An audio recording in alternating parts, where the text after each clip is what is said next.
today we're going to dive into some documents all about timber and lumber imports. Yeah. And the debate around whether or not they pose a threat to U.S. national security. Absolutely. You sent us this really interesting collection of stuff, actually. Yeah, there's some fascinating stuff in here. A White House policy document. Uh-huh. This one is from March 1st, 2025. And it's called, get this, Addressing the Threat to National Security from Imports of Timber and Lumber. Oh, wow. Pretty dramatic, right? Yeah. We also have a bunch of analyses and news articles that offer kind of different takes on the whole thing. Yeah, we've got some economic context, some alternative perspectives. It's pretty fun to break it all down. So what we really want to do today is unpack the big arguments, Yeah. understand the various perspectives, because there are a lot of them, They are. and then try to figure out what this all means for you. That's the key, right? Making it relevant. Yeah, especially since you're so interested in how politics, governance, and lawmaking, all that stuff kind of works, right?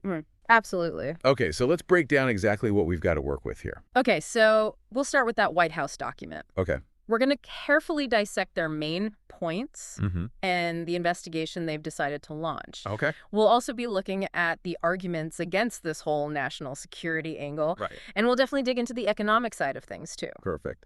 We've also got a 2005 spatial equilibrium model. Okay. This is a type of economic model that basically helps us analyze how markets and trade flows adapt to different conditions, like, trade restrictions. Gotcha. We've got a 2024 threshold modeling study. Okay. This one looks at how interchangeable U.S. and Canadian lumber really are. So can you just use one instead of the other? That's basically what that means? Yeah, pretty much. Okay. And we've got an AP news report that focuses on how tariffs could cause housing costs to skyrocket. Ooh, that's a big one.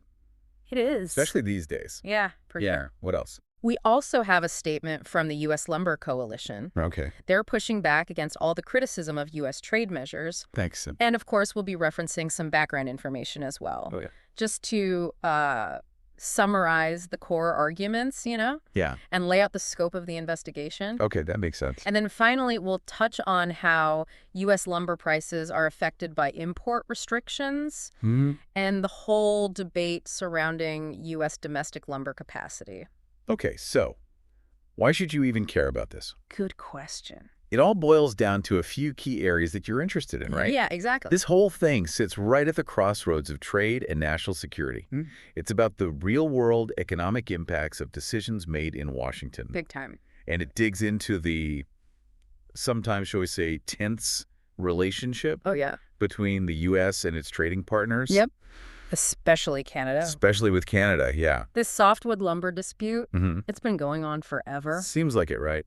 And this is all part of that bigger picture. Right. So by really getting these arguments, you'll get a much better grasp on why certain policies might change and what those changes could actually mean for people.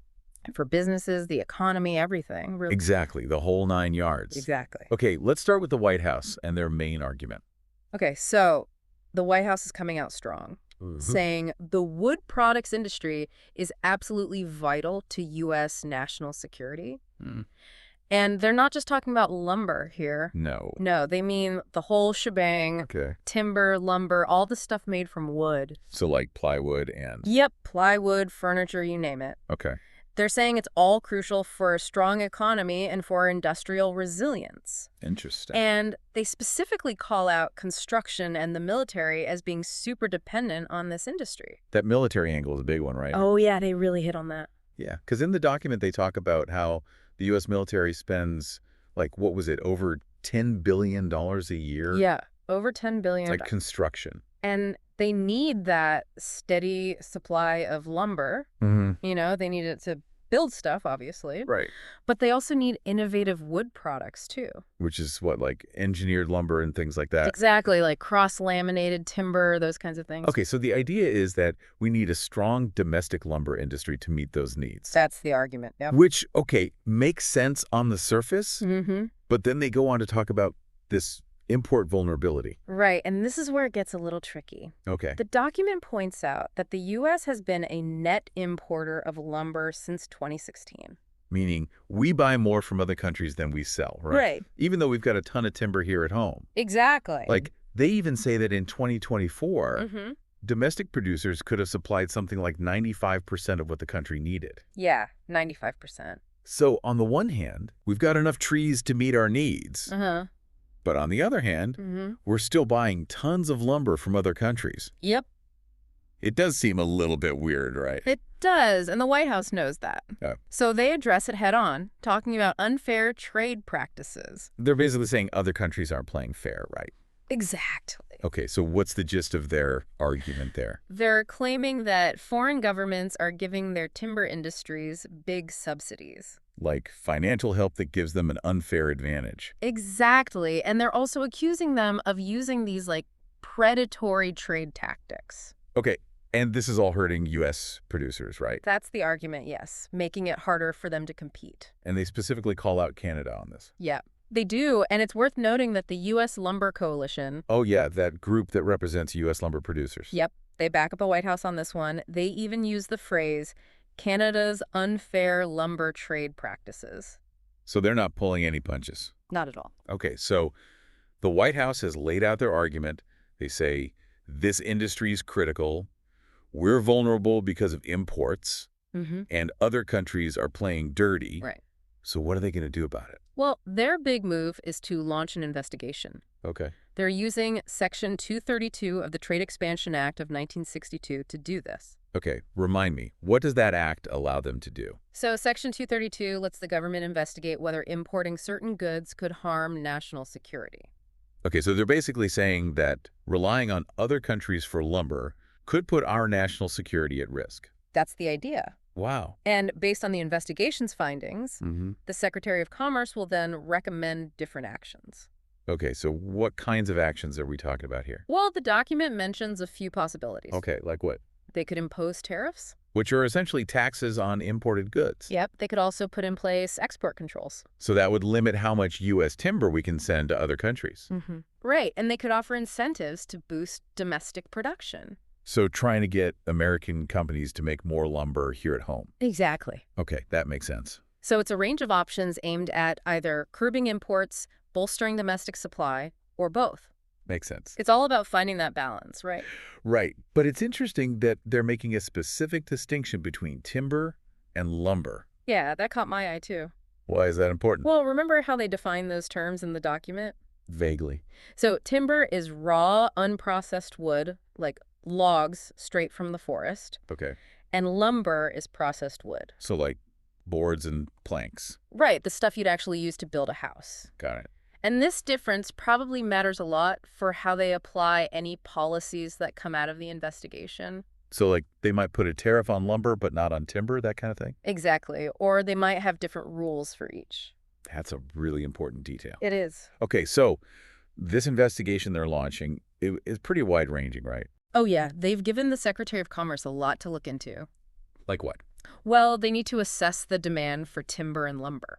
So like how much does the U.S. need now and how much will it need in the future? Exactly. Right. And then they need to look at whether domestic production can meet that demand. Which, again, ties back to that 95% figure, right? Right. They got to figure out if that number's realistic. Okay. They also have to examine the role of foreign supply chains, So like where are we getting our lumber from now? Yep. And how much do we rely on those countries? Got it. And then, of course, they need to dig into those foreign government subsidies and figure out how those are impacting U.S. producers. Okay, so it's a big job, lots to investigate. It is, yeah. But of course, not everyone agrees with the White House's take on this. Of course not. This is Washington we're talking about. Exactly. So let's hear some of those opposing views. All right. So one of the main criticisms is that calling lumber imports a national security threat is a bit of a stretch. Like they're overreacting. That's what some people are saying. Okay. They're saying it's just a way to protect American businesses from competition. So kind of like economic protectionism. Exactly. Interesting. And they're also worried that this could hurt our relationships with other countries. Like if we slap tariffs on their lumber, they might not be too happy about it. Exactly. It could start trade wars, Right, tit for tat. Yep. So it's a balancing act, right? Always is. On the hand, we need to make sure we have the resources we need. But on the other hand... We don't want to alienate our allies or disrupt the global economy. Exactly. And then there's the economic argument. Okay, tell me about that. Well, a lot of people believe that imports are actually good for the economy. Really? How so? Well, they bring competition, which means lower prices for everyone. Okay, that makes sense. And it forces domestic companies to be more efficient and innovative. So they have to step up their game to compete? Exactly. Okay. But if we restrict imports, it could do the opposite. Like prices could go up. Yep. And that would hurt consumers and businesses that use lumber. Exactly. It would have a ripple effect. And we see this concern reflected in the AP News article. We do. They talk about how tariffs on lumber could really drive up the cost of housing. Yeah, they quote the National Association of Home Builders, the NAHB, and they're estimating that a new single-family home could end up costing anywhere from $7,500 to $10,000 more. Wow, that's a huge difference. It is, and that could price a lot of people out of the housing market. Yeah, absolutely. And that's not even considering the impact on things like furniture. Right. Everything that uses lumber would be more expensive. Exactly. Okay, so going back to the White House's argument about the military needing a reliable lumber supply, do these critics agree that we should only source lumber domestically? Not necessarily. No. I mean, everyone agrees that the military needs a steady supply of lumber. Right. But some people think that the best way to do that is actually to diversify our suppliers. So instead of relying solely on American companies, we should also buy lumber from other countries. Exactly. Okay, what's the logic there? Well, the idea is that if something happens here in the U.S., Like a natural disaster. yeah, like a wildfire or a big economic downturn, Okay. then we'll still have those other sources of lumber to fall back on. So it's about spreading the risk, so to speak. Exactly. Having a plan B and maybe even a plan C. That makes sense. And what about those accusations of unfair trade practices? Ah, that's a tricky one. Okay. Because not everyone agrees that these claims are valid. Okay, so what are they saying? Well, some people point out that the U.S. lumber industry gets plenty of government support, too. Okay, like what? Well, for example, they get below-market logging fees on public lands. So they're paying less to harvest timber than they would on private land. Right, and there are other tax breaks and incentives that help them out, too. So it's not like the U.S. is totally innocent in all of this. That's what some people are saying. And they also argue that if there really are trade disputes, the proper way to handle them is through organizations like the WTO. The World Trade Organization. They're like the referees of global trade, right? Pretty much. So the critics are saying that the U.S. should be working through the WTO instead of just going it alone and imposing tariffs. Exactly. They're saying that could make things worse. Okay, so let's say the U.S. does go ahead and impose tariffs or quotas.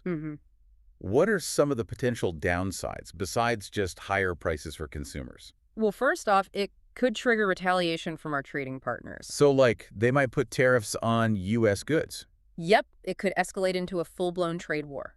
That would be bad. Yeah, it could hurt a lot of industries, not just lumber. Okay, and we also have that 2005 spatial equilibrium model to consider. Right. That model gives us some insights into the potential economic fallout of trade restrictions. So remind me, what was that study all about? It was looking specifically at how different trade barriers would impact Canadian softwood lumber coming into the U.S. Okay. They used this model to simulate different scenarios, Right. tariffs, quotas, and even increasing the fees Canada charges for harvesting timber. Gotcha. And what did they find? Well, they found that a 27.2% tariff. Which was the actual tariff the U.S. had in place at the time? Right. It was the tariff in 2002 when they did this study. Okay. So they found that that tariff and an equivalent quota would have pretty much the same overall effect On what? on both the U.S. and Canada. Okay. In the U.S., domestic lumber producers would benefit because they'd have less competition. Okay, but U.S. consumers would lose because prices would go up. so essentially the costs outweigh the benefits. According to the model, yes. Okay, and what about Canada? Well, Canadian producers would likely be hurt because they'd be selling less. Okay. And they might even have to lower prices in the domestic market. Right. But Canadian consumers would probably benefit from those lower prices. So it's kind of the flip side of what's happening in the U.S. Exactly. Interesting. But there's a really important caveat here. Okay, what's that?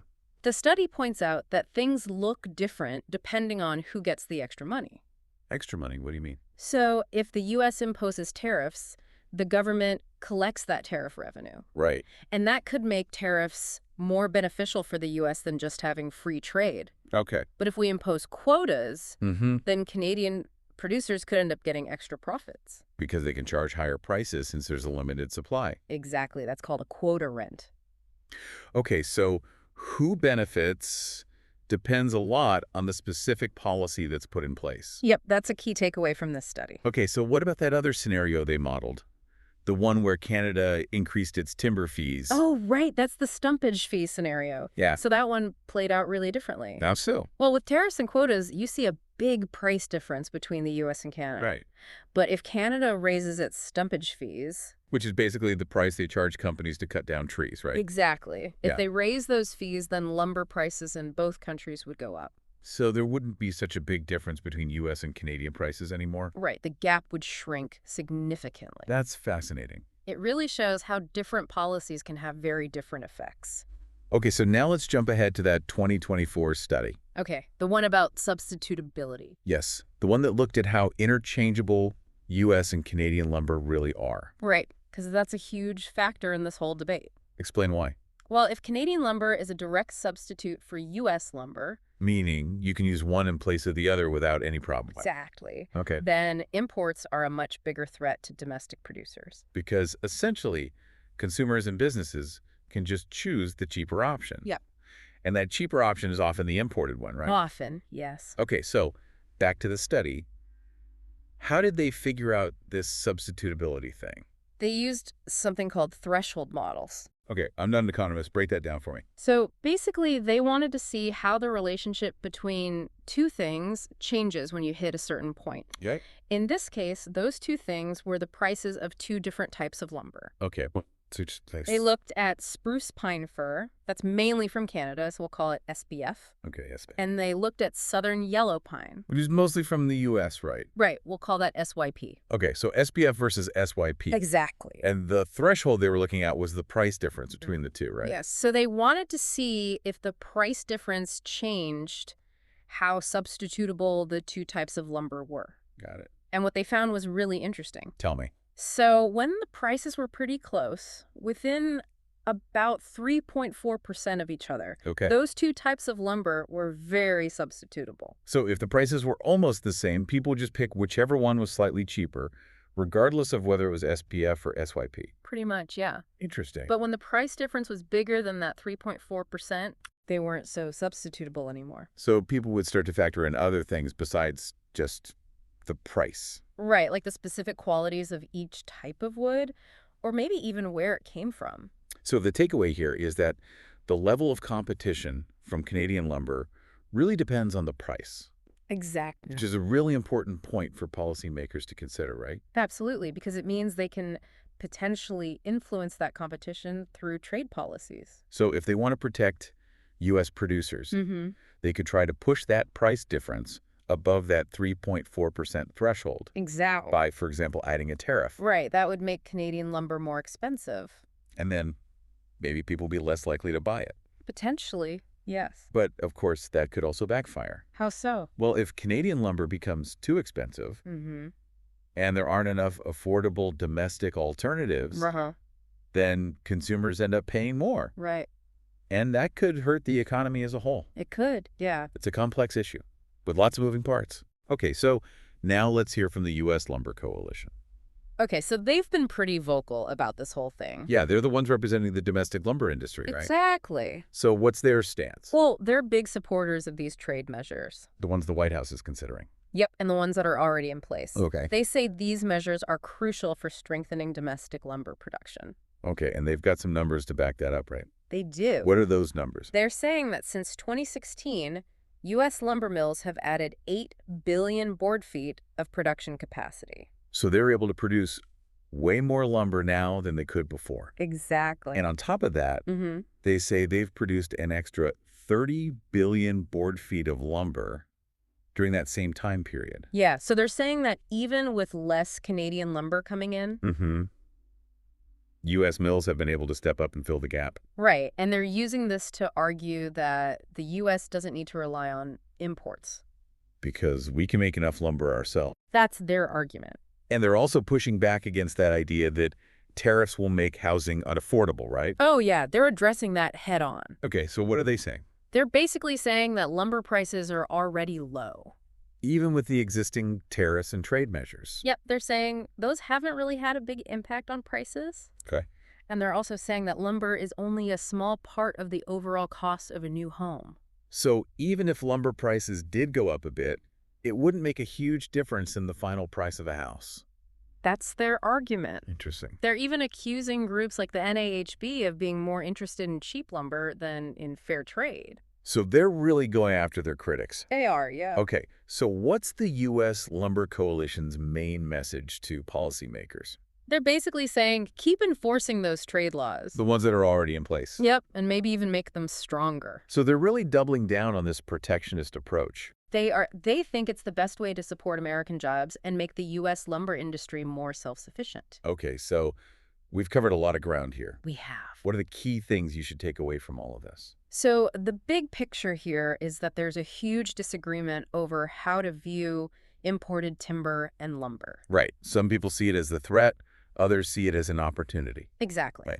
The White House is framing it as a national security issue. Mm-hmm. They're worried about relying on other countries, especially with those alleged unfair trade practices. Right. They're saying we need to protect ourselves. Yeah, exactly. But their critics are saying, hold on a second. Yep. Trade is good for the economy. Mm-hmm. It keeps prices low. It makes us more competitive. Right. And this whole national security thing is a bit overblown. They're also worried about the consequences of protectionist measures. Yeah, like those higher prices for consumers that we talked about. Exactly. And the potential for trade wars. Right. And then we have the economic models, which offer some really valuable insights. Yeah, that 2005 model. The spatial equilibrium one. Yep.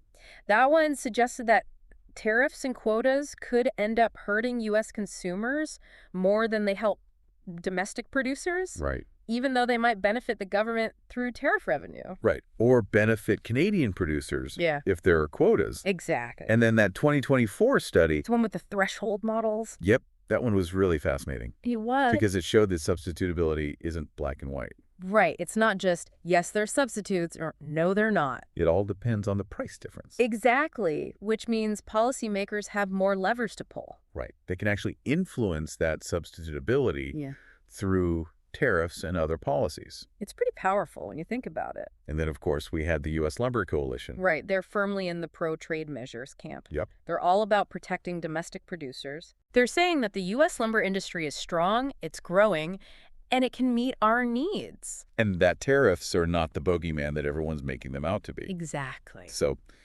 lots to think about here. Lots. But here's a question to ponder.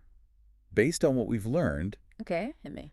Given that substitutability changes with the price, how can we design trade policies that protect U.S. producers without hurting consumers and the housing market? Right. That's the million-dollar question. Is there a sweet spot? Maybe, maybe not. Can we find a balance? That's what the policymakers are going to have to figure out. And that ongoing investigation under Section 232, that's going to play a huge role in shaping what happens next. No doubt about it. It'll be interesting to see how it all plays out. For sure. Well, if you want to learn even more about all of this, there's a lot you can dive into. Yeah, tons of resources out there. You could look into the history of this whole U.S.